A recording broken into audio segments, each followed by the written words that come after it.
Like, what was it like growing up, little Barton? Where did you grow up? What were your parents like? I'd been a wrestler, but that was essentially self-induced hypothyroidism. How much does banana weigh? How much does this steak weigh?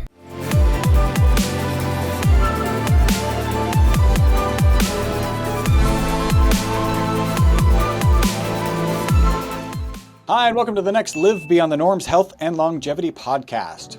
Our next guest, Barton Scott, and I have a couple of things in common. The most surprising of them is that we love to, and we are even good at, Latin dancing, and I don't think he knew that. The next is our engineering background, and of course, we are both in the health and longevity space. Barton is a distinguished chemical engineer and nutritionist. He is the founder of Upgraded Formulas, a company revolutionizing health optimization focused on absorbable micronutrients, specifically minerals.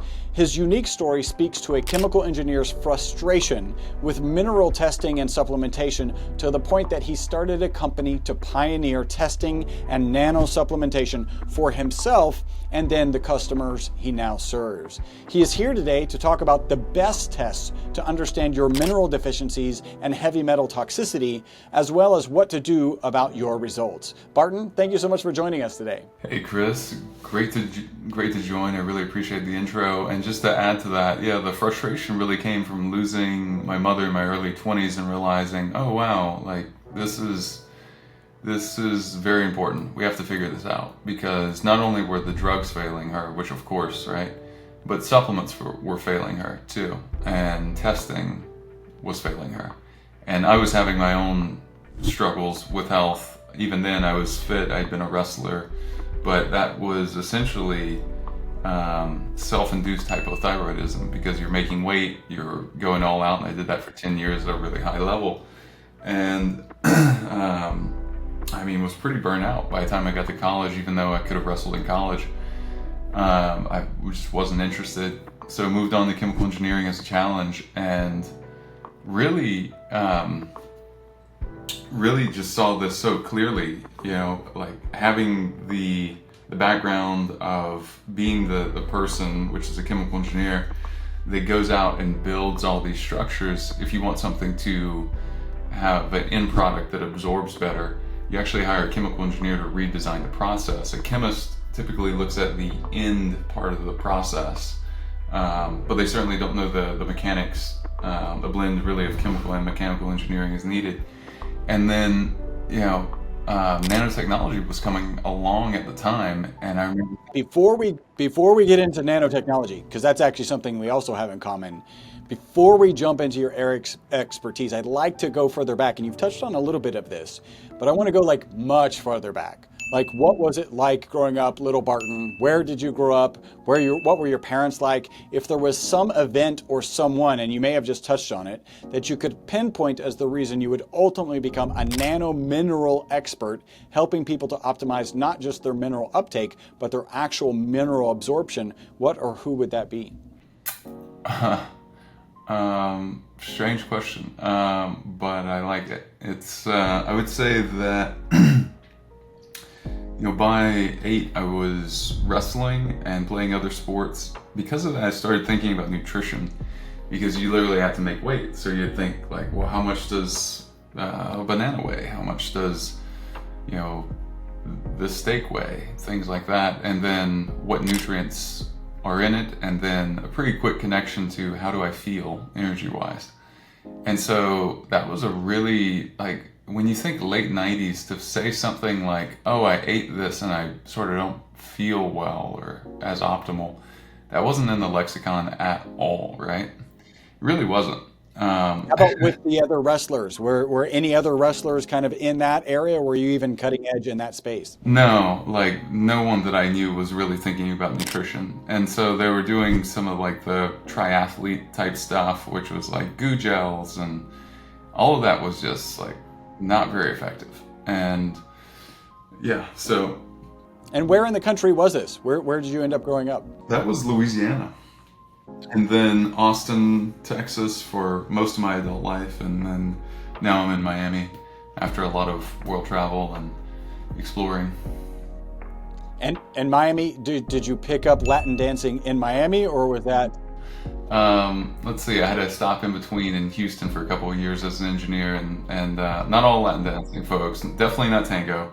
Not skilled there. Haven't mastered that one. But salsa, yeah, yeah. I danced in the World Salsa Congress a long time ago.